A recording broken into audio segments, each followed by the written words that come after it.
What's good, folks? It's Nightmare Frame here with a new Warframe video. Shocker, right? I know. So I recently streamed Warframe just to see what's up, and only to find out it was just Nightwave. Nothing new, nothing special, everything's the same. But of course, playing the game, I then realized, Warframe doesn't have these things. I'm still surprised they haven't implemented these things. So yeah, this is the top 10 things Warframe needs to add right now. And of course, if I haven't mentioned anything that you thought I would mention, you can always leave it down in the comment section. I would like to see your guys' point of view. But here's number one, Warframe unique loadouts. Now, this is the one thing I did mention in my recent video, which is the Warframe versus First Descendant.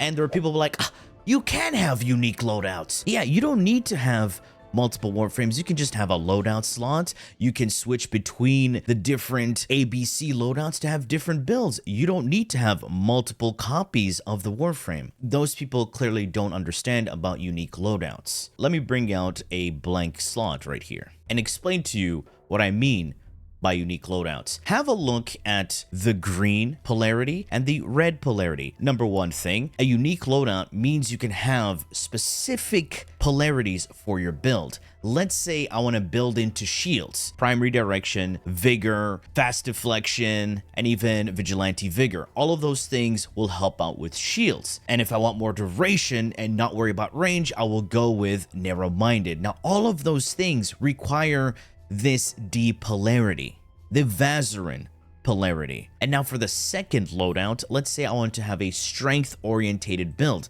So that means I would like to add something like blind rage, transient fortitude, prime continuity to have some duration to counteract the negatives of transient fortitude. You know, this all requires the V polarity, the matter eye. But then I can't do that because I already added the D polarity.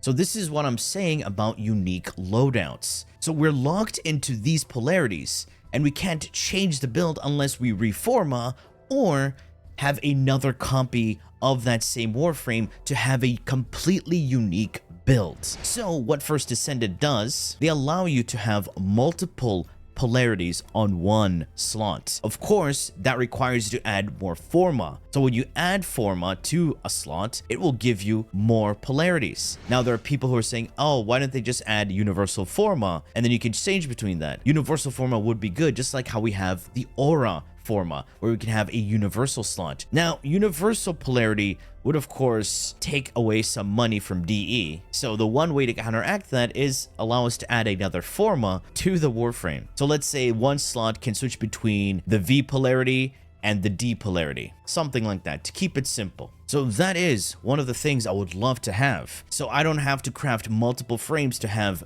unique builds completely. Because shocker, this one vault is built for shields, so it's got a lot of D polarities, while my other vault is just purely for strength, speed, and idle hunting. The other vault is for spamming his 4, ESO, stuff like that, which has a lot more dash polarities and some Vs. And the other vault is a mix between Ds and Vs.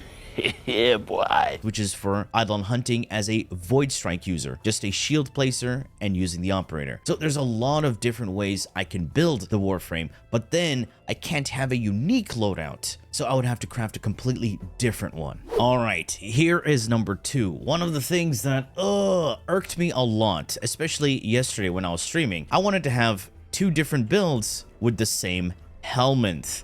But guess what?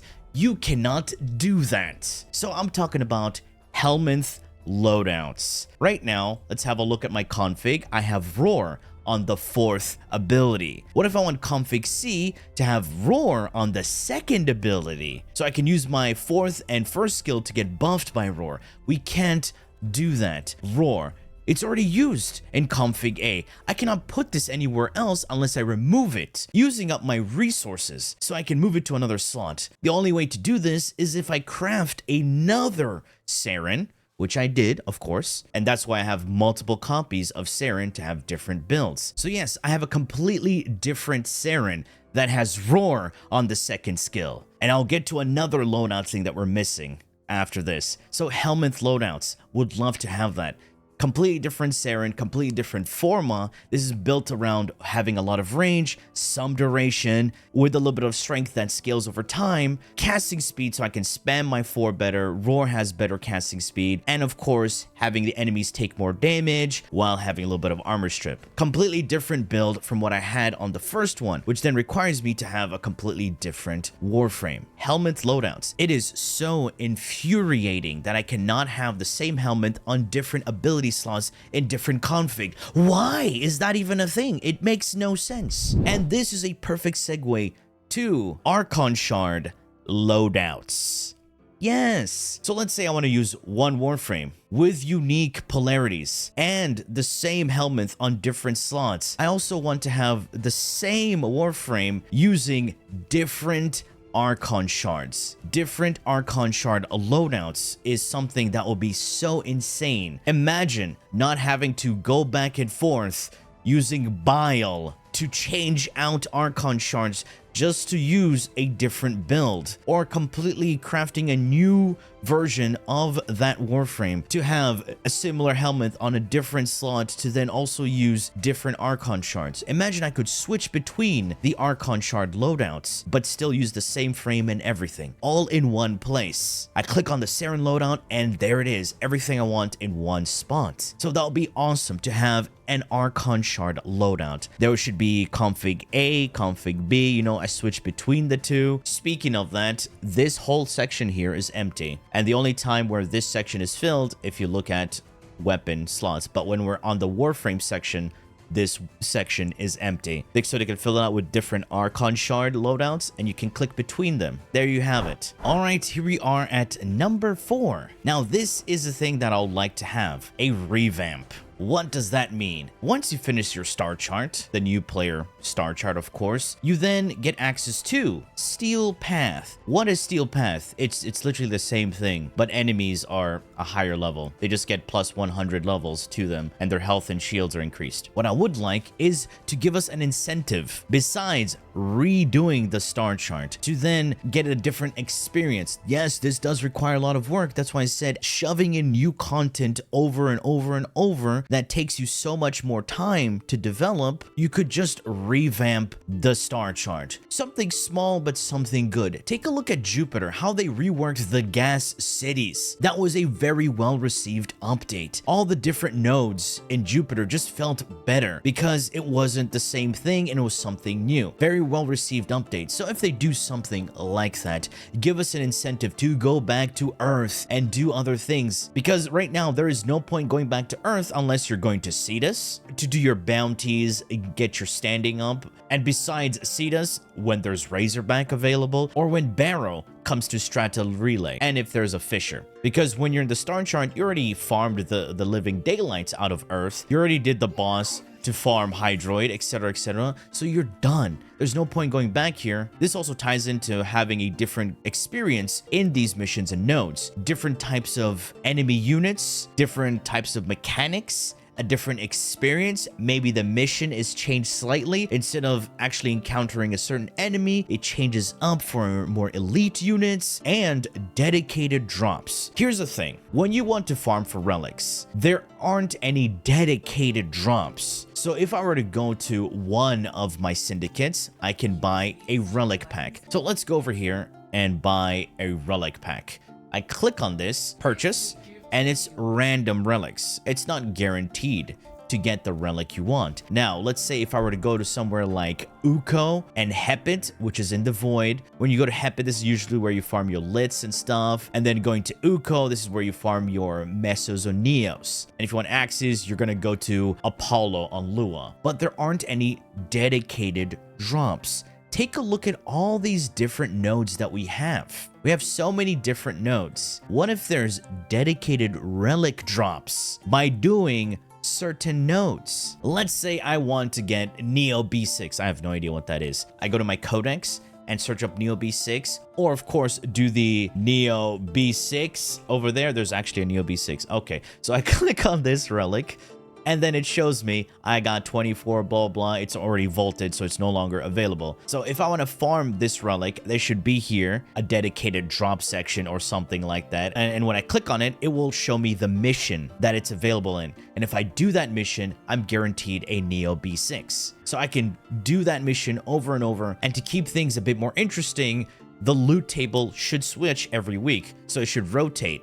So let's say 1 week you're farming an Earth mission, let's say E Prime, to get a specific relic. Next week, that mission will drop a different dedicated relic. That will keep things more interesting and allow people to do your missions and experience things slightly differently. All right, here is something that I would really like as well: weapon rebalancing. So let's have a look at something like the Exceltra here. It's got okay stats, but this weapon is heavily buffed thanks to Saren. It just has blast and electric. The electric is coming from my Saren Archon shards right there, and I modded it for blast, and Saren has Venom Dose, which gives it corrosive, and it also has primary blight. So on Toxin, stats effect gives me crit damage and multi-shot. How am I getting Toxin? Well, from her third ability. So now this weapon is now giga buffed thanks to Saren. Usually, it's not that great of a weapon. It's mid at best. So that's another thing. We have all these weapons. When I say weapons, we have a freaking arsenal of weapons. But guess what? We always default to the same ones. The Torrid. Oh, hey, this new weapon came out, the AX-52. Just use the Torrid at that point. Oh, I love using this weapon. Hey, why are you killing more than I am? Oh, because I'm using the Torrid. And of course, D is gonna take this as like, oh, you mean we should nerf the Torrid?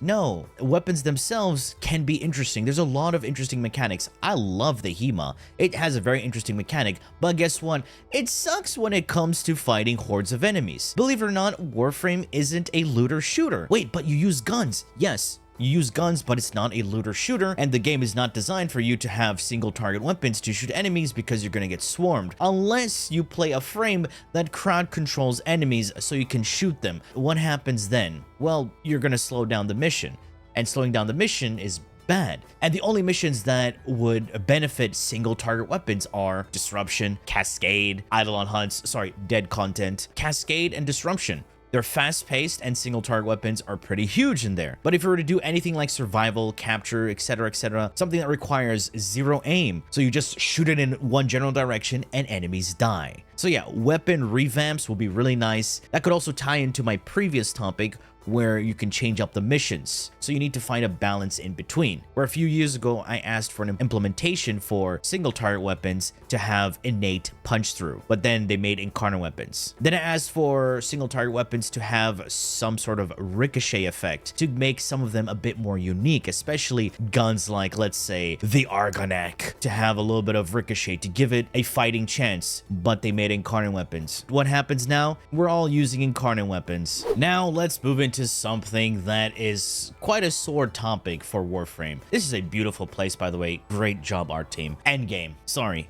Defined endgame. Because as it stands right now, Warframe has no endgame or defined endgame. Everybody makes their own endgame. Fashion frame, yada yada. But then again, you're not really having an endgame moment. You're just focusing on fashion and collecting platinum. You're not playing the game for gameplay, you're just playing the game for farming and looking good. But then again, fun is subjective, and that's what you enjoy. So, defined endgame. Something like dungeons, raids, a gameplay loop that has you go in there, get stronger by getting items to then get stronger to go back in to try the difficult version of that activity that you've just done. Now, they tried implementing a roguelike type of thing with Davinci and its decrees, and that turned into a shit show. Pardon my French, I'm still learning. We got so strong that I completed level 9k circuit with just my operator. My Warframe and weapons were not even needed. That's the issue. We have so much power and nowhere to use it. So again, defined endgame is something needed. And I did have some weirdos going, "Ugh, but sir, how dare you say that there's no endgame in Warframe? There's liches, there's Netrocells, there's even EDA."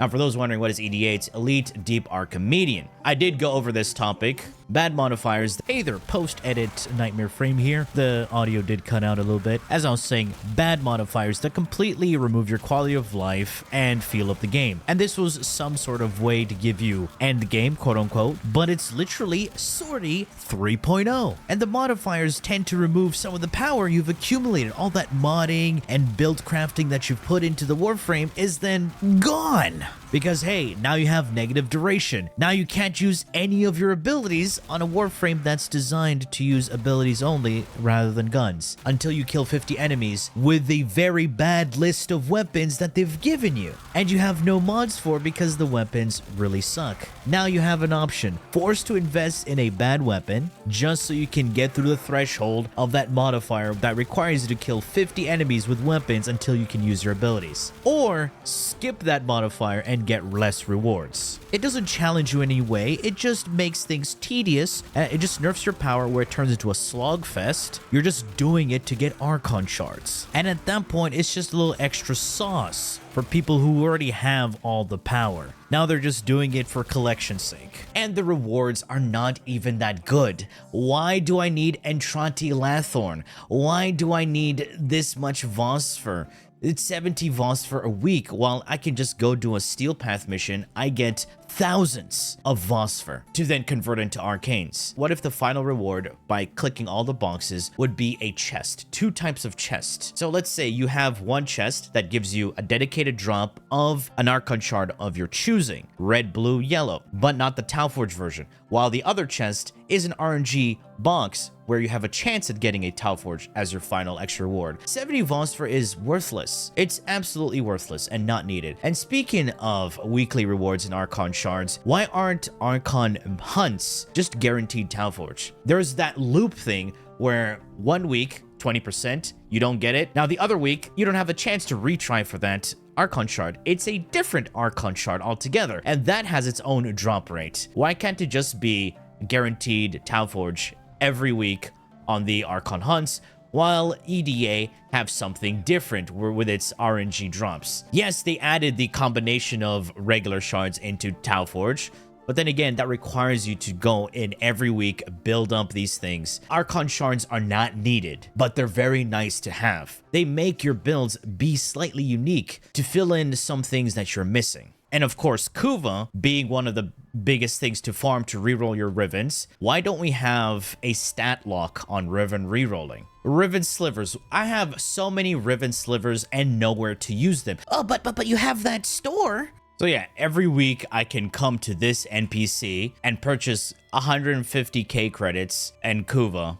Literally nothing else to use Riven slivers on. Why don't we have Riven slivers be used as a way to lock a stat on our Rivens? That way, hey, we have some use for it, because right now, once a week we're done and we're out of here. Like, I don't need any of that. If I need a Riven, I would just buy it with plant. And that's where farming platinum comes in. Instead of you doing the hard work, you just get some bozo to farm the Kuva for you, and you just have the plant and you give them the plant. They're happy, you're happy, it's a good exchange. So yeah, defined endgame, something that actually allows us to utilize all this power that we've accumulated, drops that actually matter by doing those activities and not just cosmetics. And the casual players, oh, why can't I do that? I can't do it, it's too hard. Then gear up. That's it, gear up. It's so easy to gear up in Warframe. It's ridiculous. And you have so much power, so many ways to cheese the game. Gear up and learn the nuances of playing your Warframe and the build. That's it. Now here's another topic I recently talked about in a Warframe versus First Descendant video, and that is modding guides, a new player experience. Let's say you are a new player, right? You just started the game and you get these things called mods, and you want to put them onto your gun or your Warframe. I have all these mods right here to make a certain build work. For your average Andy who looks at this build or like, it doesn't make sense. Of course it doesn't make sense to you because it's tailored to a specific synergy. So if you want to know more about modding, you would definitely have to go to a YouTube video, blah, blah, blah, to understand why certain mods are used in a certain way. But if you're trying to learn anything in game, you're met with essays, literal random essays that make no sense. Why is there 2 Warframes doing an action pose and a little paragraph? You go to next, it's another paragraph with an action pose. You go to next, well, guess what? There's a massive friggin' essay. Why is this a thing? Like, why do I have to read this to understand modding? Like, you know how all of this can be fixed? Little brief videos. Show, don't tell. That is the best way of teaching some new players, because they just want to play the game. I don't want to be stuck reading or going to a website to learn how to mod in Warframe. Give new players a basic understanding. Like, hey, did you know if you put Serration on your weapon, you get a base damage increase, right? It takes your damage and it goes up. Look at that. Now you do more base damage, because before all of this, a lot of things just say damage. They don't tell you what type of damage and how that damage is then affecting your weapons or Warframes. If you go to something like Roar, it just says damage increase. Oh, is this the same as Serration? No, it's not. Roar functions like this mod. And how would you know that? By going to YouTube or the wiki to learn. That's the problem. So revamp your modding tutorial, and for new players, instead of having them do random shit in the beginning, make them go through certain missions, optional if they want, you know, to teach them the nuances of modding. They will go to a mission and these enemies are weak to, let's say, corrosive. So what do they have to do? Oh, they have to put 2 elements in there to deal damage. And that way they can figure out, oh, these enemies are weak to corrosive, those enemies are weak to toxin, magnetic.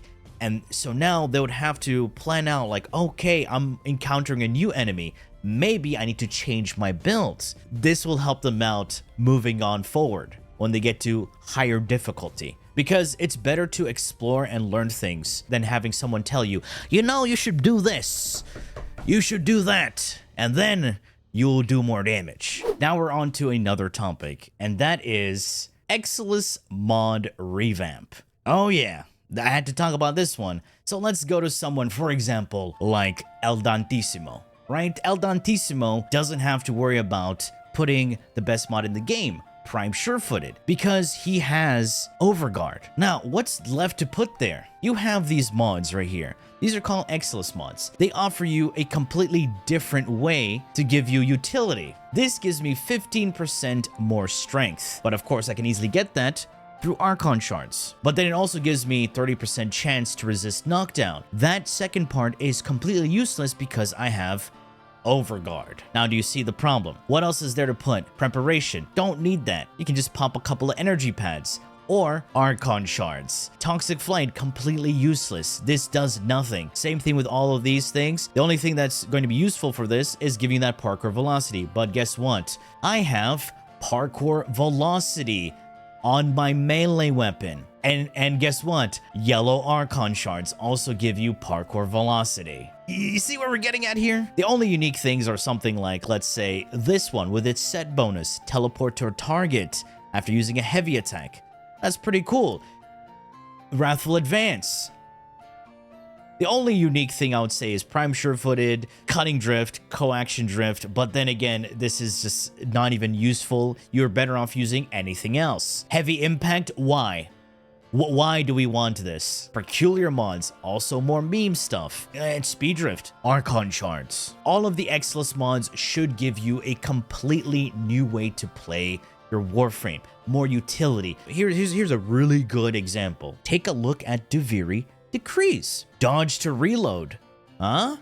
That'll be awesome. Do a dodge roll, and every 5 seconds you do a dodge roll, you can group up enemies. So you don't have to run Magus Anomaly. You can do another Magus Arcane. Dodge roll to give you ammo efficiency. You know, something like that. That adds a little extra element to your build. Give us newer ways to mod, especially in the Exilus mods. They're easily replaced by Archon shards, Arcanes, and even Incarnate weapons. And of course, Overguard also replaces the best mod in the game. Do something about that, please. And our final thing is a HUD customization. This is something that I've been asking for a while. I'm literally talking to a wall, I would love it if I'm able to move my health bar and my energy bar to be in the same area. My abilities to not be on the bottom right. Imagine having to look down, look up, and especially when you have all those buffs crowding your top area. Imagine you have an Octavia, you have a bunch of Arcanes, and you have Dante in your team. All of those buffs are just gonna crowd your screen. There's so many buffs to pay attention to. And of course, you also have to pay attention to debuffs. Don't forget adaptation as well. When you take damage, you get a new icon. Or when your Arcane goes on a cooldown, you get a new icon. When you're affected by a debuff, you get another icon. I'm like, it's so crowded. Why is it so crowded up there? Give us a way to remove those elements, move them somewhere, or have them appear in a list or appear as words or something like that. Warframe does give you a lot of customization, but not when it comes to your gameplay customization. Because right now, there's two types of energy bars you have to pay attention to. You have your main energy bar. Look how tiny that text is. Dark verse.